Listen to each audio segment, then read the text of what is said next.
We are so glad you joined us today for BRMC's Healthy Connections with special guest Jonny Harvey. Jonny, tell us, employee health and wellness, that's a huge job to get your arms around. There's over about 1,300 employees at the hospital right now. Yeah, it's quite a bit. You know, you really have the two sides. You have the employee health side, which is more the vaccines, making sure that the employees have all the vaccines they need, not only to keep themselves healthy, but obviously for the patient's safety as well. And also like the mask fitting, again, to make sure that protecting both the employee and the patient. And then you also have the wellness side of it, which is we're actually actively trying to get our employees to be healthy, physically, emotionally, and there's a lot that goes into that as well. That's a big challenge because we were talking earlier, recently at the hospital, they had the employee Christmas party or holiday party, and oh my goodness, the food was awesome, wonderful, but cookies and it's great food, and that's fried foods. And there's nothing wrong with having some of that. It's just moderation. I know we've heard that a million times now, really preached to us.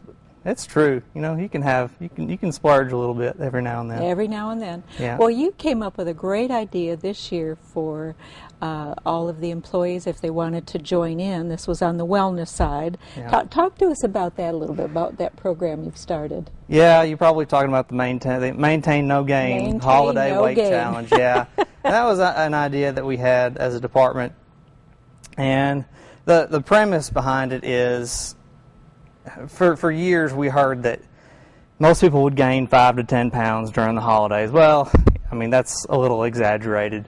Truth is, most people tend to gain about a pound. But the thing is, most adults gain 1 to 2 pounds a year for most of their adult life. So if you can knock that pound off during the holiday season, then perhaps you can at least slow or even halt the weight gain as an adult. So we set up a challenge for all our employees, and it's a free little challenge, and there's not much to it. But we weigh before Thanksgiving. And then we go through the holidays, and then we weigh after the New Year. After the New Year. So we have the two big holidays and the New Year's. Yeah. And we're giving away 4 $100 gift cards. Wow. And this is a great idea for any employer out there, or for anybody. Do it as a family. You know, do something like this. Yeah, you could take it a number of different directions. Sure. So if you weigh and if you gain weight, so if you gain more than half a pound during that time span, then you still get one chance at one of the 4 gift cards. Which is nice. Which is nice. So even if you gain 20 pounds, you still get a chance, you know. At least you know where you started and ended.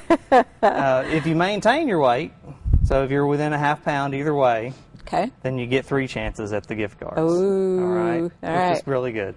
Now, if you actually lose more than half a pound, you get 5 chances. I want to meet that person. So, and you know, actually, we have a number of people that they're coming in every week. Yeah. Or they're really keeping up with it. And the majority of employees have lost weight. Oh, that's wonderful. In quite a bit. So. That's wonderful. Yeah, because, I mean, that's a challenge that we've got even at the hospital as far as we've talked many times on this show about obesity is going across the nation. And, you know, everything is supersized. Everything is, you know, oftentimes fast food restaurants, most of it is not grilled or is. I actually read a headline today that said by 2030 half the population will be obese, 50%. Wow. Which those are scary numbers. You know, we can't. The nation can't keep up with that. No, because from a healthcare perspective, I mean, then we're looking at that's increasing heart attacks, that's increasing the chances for diabetes, and on and on and on with what could potentially happen. It's a snowball effect as far as health goes. So, and you've got your hands full trying to, we're kind of like herding cats at the hospital with kids. You know, we're in healthcare, but we're humans just like everyone else, so we're not perfect. No. But we can sure strive to be better. Well, strive, kind of. There you go. I'm going to walk right into this one. He knows where I'm going with this one. On the December 10th, you had the 2nd annual Jingle Bell Run.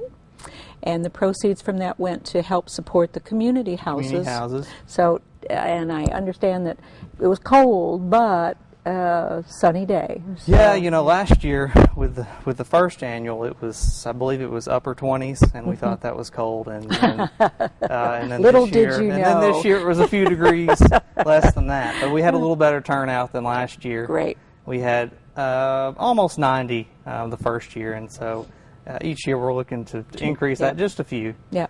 As long as no blizzards come roaring through, it's a great time to have it. Hopefully December, not quite blizzard season here in Arkansas yet. Yeah, no. And true runners are going to be out there. I mean, they're going to run no matter what, as long as that sun is out. Yeah.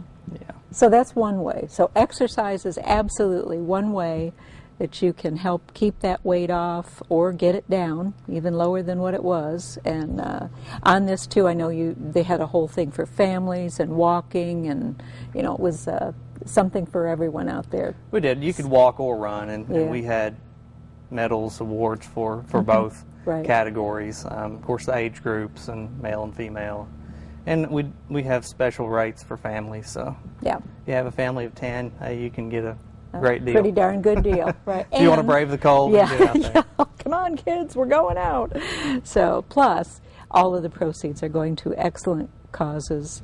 Yeah, so the money goes back to the community, essentially. It essentially goes right back into the community. I always like to mention, and given the opportunity, we've got what we call the 4 community houses, because each one of these are actually in a house. It's a wonderful warm setting, each one different.